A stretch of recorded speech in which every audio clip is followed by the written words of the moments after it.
আসসালামু আলাইকুম রহমতুল্লাহি ওয়া আউযু বিল্লাহি মিনাশ শাইতানির রাজিম।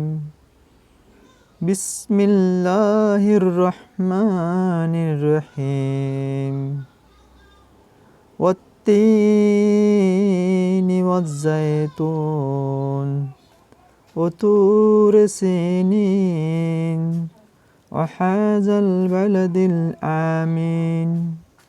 لقد خلقنا الإنسان في أحسن تقويم ثم رددناه أسفل سافلين إلا الذين آمنوا وعملوا الصالحات فلهم أجر غير ممنون فما يكذبك بعد بالدين أليس الله بأحكم حاكمين صدق الله العظيم وصدق رسوله الكريم।